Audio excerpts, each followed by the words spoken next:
बिस्मिल्लाहिर्रहमानिर्रहीम अस्सलाम वालेकुम। कुछ अर्सा पहले तैयब रुदगान ने एक भरी महफिल के अंदर ये बात कही कि हम देखते हैं कि किस तरह यहाँ पर तलाक की रेशो बढ़ती जा रही है, ख़ानदानी निज़ाम तबाह हो रहा है। और मैं ज़ाती तौर पर समझता हूँ कि इसकी तबाही के पीछे और मुसलमानों का जो ख़ानदान खाली रह गया था, फैमिली सिस्टम दुनिया का सबसे अच्छा, इसको भी तबाह करने के पीछे मीडिया का हाथ है। ये वो शख्स कह रहा है जिसने कई साल हुकूमत की, जिसने कई साल हुकूमत करने के बाद एक एक चीज़ को समझा और उसको एहसास हुआ कि अब ख़ानदानी निज़ाम की जो धज्जियाँ उड़ाई जा रही हैं, इसके पीछे मीडिया का हाथ है। पाकिस्तान में इस वक्त सबसे बड़ी जो खबर इस वक्त आ रही है वो एक कपल है जो फरहान सईद और मावरा हुसैन, इनकी शादी हुई। और इनकी शादी जब हो रही थी या प्रपोजल हुआ या जो कुछ भी हुआ, मज़ीद डिस्कस करने से पहले इस वीडियो को लाइक करें, हकीकत टीवी को सब्सक्राइब करें और बेल आइकन पर ज़रूर क्लिक करें।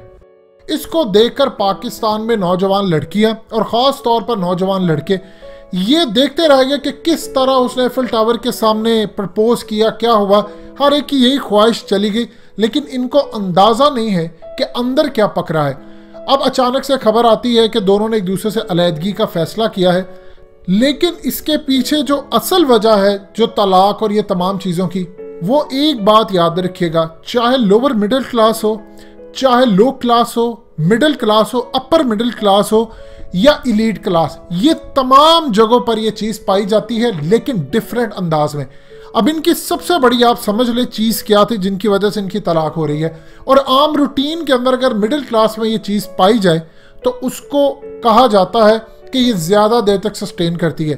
देखिए, पिछले काफ़ी अरसे से जो इनके इर्द गिर्द के लोग हैं वो ऑलरेडी बताते हैं, जो ख़ास तौर पर इनके म्यूचुअल फ्रेंड्स हैं या जो भी हैं, ये पार्टीज़ में भी जाते थे, अलग थलग रहते थे। इनका सबसे बड़ा जो इशू आ रहा है कि एक दूसरे की इनके साथ सोच मैच नहीं कर रही थी। पिछले काफ़ी अरसे के दौरान इनके दरमियान मामला काफ़ी सारे ख़राब रह रहे थे। यानी मिसाल के तौर पर आपको नज़र तो आएंगे ये फ़ोटोशूट करवा रहे हैं, ये आपको एक साथ रहते हुए नज़र आ रहे हैं, क्योंकि बहुत सारे प्रोजेक्ट्स इन्होंने पकड़े होते हैं। और वहाँ पर अगर ये ऐसा कोई काम करते हैं तो ख़ास तौर पर जिन कंपनी ने इसको प्रोजेक्ट दी है वो चाहते हैं कि किसी तरह कोई नेगेटिव खबर ना आए और उनकी इन्वेस्टमेंट ना डूबे। असल में सूरत हाल ये पैदा हुई है इनकी जब से शादी हुई है, कुछ अरसा साथ रहने के बाद रियलाइज इनको होना शुरू हो गया था कि इनकी सोच एक दूसरे से मैच नहीं करी। कभी किसी जगह ये पार्टीज में चले जाएं या किसी जगह टूर पर जाए, हर चीज़ में सबसे ज़्यादा स्ट्रेस इनका आ रहा था और काफ़ी ज़्यादा ये दोनों स्ट्रेस में दिखाई दे रहे थे। आपको बहुत सारे लोग ऐसे नजर आएंगे, खास तौर पर मीडिया के हवाले से, जो सब में पार्टीज में भी जाते हैं, सारी दुनिया के सामने फोटो शूट करवा रहे हैं, हाथ में हाथ डाला हुआ है, लेकिन असल में उनका जो एक दूसरे के साथ वो सोते भी नहीं है, एक कमरे तक में रहने को तैयार नहीं। आप मिडिल क्लास के अंदर जाएंगे तो आपको एक चीज़ नजर आएगी कि शायद पैसा नहीं है, फैमिली के अंदर रहना पड़ता है, कोई प्राइवेसी नहीं है, एक दूसरे को देख रहे हैं। लेकिन यहाँ मामला डिफरेंट है। यहाँ पर जो चीज़ आपको नजर आती है वो इन दोनों की सोच मैच नहीं कर रही थी। यानी एक शख्स की 180 डिग्री एंगल पर है और दूसरी की भी 180 डिग्री एंगल पर है। दोनों काफ़ी अरसे से इस प्रॉब्लम का शिकार थे और मीडिया इंडस्ट्री में सबसे बड़ी तलाक की यही वजह है। बज़ाहिर आप इसको देखेंगे तो आपको कोई बड़ी वजह नहीं नज़र आती, लेकिन काफ़ी अरसे से ये डिसाइड कर रहे थे कि अब हमें ऐलान कर देना चाहिए। और ये अभी से नहीं, अभी आप सोचते हैं 2-3 साल इनकी शादी को हुए, ये पिछले करीबन 1.5 साल से इनके दरमियान मामला हद से ज़्यादा ख़राब थे। और यही वजह है कि इनकी आपस की सोच मैच नहीं करती थी, लिहाजा जिसकी वजह से इन्होंने फैसला किया कि मज़ीद स्ट्रेस में नहीं जाना और इन्होंने अब डाइवोर्स का फैसला किया। एक चीज़ आप हैरान होंगे जानकर कि दुनिया के बड़े से बड़े एक्सपर्ट के पास भी इसका हल नहीं है कि ये चीज़ को किस तरह मैनेज किया जाए। आप एक दूसरे की सोच आपसे अलग है तो आप किस तरह कह सकते हैं कि मैं उससे तलाक ले रहा हूँ, आपके पास पैसा भी है, आपके पास सब कुछ है। देखिए, एक चीज़ आप ज़हन में रखिएगा, सबसे बड़ी जो माशरे में प्रॉब्लम आ रही है वो है अदम बर्दाश्त। आप काम क्या करते हैं, आप जब निकाह पढ़ते हैं तो मौलवी साहब आते हैं और आपको कहते हैं कि आपको फलाना कबूल है, फलाना कबूल है। इन्होंने तो इस्लाम की बेसिक्स की धज्जियाँ उड़ा कर रख दी हैं। असल सूरत हाल ये होती है कि मौलवी साहब ये पूछ रहे होते हैं या निकाह ख्वान कि फलाना शख्स या फलानी जो आपकी लड़की है जिससे आपकी शादी होने जा रही है, आपको इसकी तमाम अच्छाइयाँ और तमाम बुराइयों समेत क्या ये आपको कबूल है। प्रॉब्लम क्या आती है, आप सबसे पहले अगर मिसाल के तौर पर आज शायद ही कोई ऐसा लड़का हो या शायद ही कोई ऐसी लड़की हो जो किसी से बातचीत ना करती हो, ऑपोजिट जेंडर है, जब आपकी शादियां लेट होंगी तो आप मोबाइल पर कोई तो अपनी जो ख्वाहिश है उसको, नफ्सियात की जो भी ख्वाहिश है, आप उसको पूरा करने के लिए किसी से बात करते ताकि आपको तस्कीन मिले। होता यूँ है कि मोबाइल मैसेजेस या व्हाट्सएप यूज़ करते हैं, या इवन कि आप जाकर किसी से मिलते हैं। अब आम रूटीन में किसी के साथ जाते हैं डेट पर तो आप अच्छे कपड़े पहनकर जाते हैं। अब यही सूरत हाल होती है जब आप शादी करते हैं, ना आप बाल संवारते हैं ना कुछ करते हैं, तो इस सूरत हाल के अंदर आप सिर्फ अच्छाई दिखा रहे होते हैं। जब आप साथ रहते हैं तो आपको बुराइयां भी नजर आती हैं, अच्छा इसमें ये बुराई है, लेकिन शादी से पहले तो मुझे नहीं पता था, इसकी सोच तो ये है, मुझे ब्लैक कलर पसंद है, इसको ब्लू पसंद है, या मुझे ये पसंद है, उसको वो पसंद है। यहां से आपके इख्तलाफात शुरू होते हैं, फिर तंज शुरू होता है, फिर लोग बीच में शामिल होते हैं, वहां से करते करते गैप जाता है। देखिए, शादी के जो पहले 4 से 5 साल खास तौर पर है, वो बड़े क्रूशल और बहुत मुश्किल होते हैं। जो पहले 5 साल में अच्छी तरह मैनेज कर ले, सारी जिंदगी उनकी शादी चलती है। उसकी सबसे बड़ी वजह क्या है?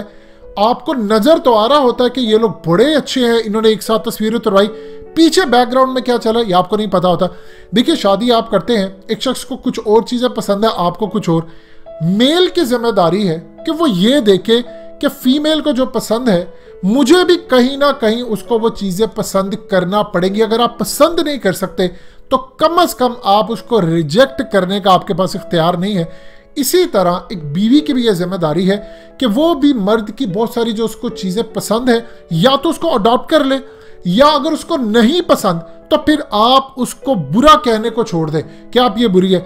आपको ये अच्छाई और बुरी आदतें दोनों को साथ लेकर चलना पड़ेगा, और आप बर्दाश्त करते रहे। मिसाल के तौर पर अगर किसी ने कोई बुरी आदत है, कोई सिगरेट पी रहा है, वो नहीं छोड़ पा रहा, आप उसको मना भी कर रहे हैं, मैनेज कर रहे हैं, नहीं वो हो पा रहा, फिर आपको उसी आदत के साथ चलना पड़ेगा।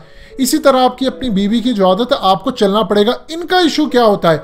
जो आप मिडिल क्लास नीचे आ रहा है। अब देखिए, एलीट क्लास वाले करते हैं धूमधाम से शादी, फिर प्रॉब्लम कहां पर आती है? प्रॉब्लम फिर आपकी यहां पर आती है कि जब आप धूमधाम से शादी करते हैं तो निचला जो लोअर लेवल का तबका है, मिडिल क्लास है, लोअर मिडिल है, वो आपसे मुतासिर होता है। ख्वाहिशें उसकी होती है एलीट क्लास की, सोच उसकी होती है लोअर मिडिल की, या उसकी लो क्लास की, या मिडिल अपर की, किसी तरह की भी सोच होती है। वो इनसे मुतासिर होता है, वो सारा कुछ लुटा देते हैं, कर्जे उठा लेते हैं, लेकिन शादी जाकर करते हैं। फिर इस सूरत हाल के अंदर जब शादी होती है, आप साथ रहना शुरू होते हैं, 2-4 महीने बाद आपको रियलाइज होता है ये हुआ क्या है, ये तो जेंडर किसी और साइड पर जा रहा है, ये जेंडर किसी और साइड पर जा रहा है, मुझे तो इसने ये नहीं बताया।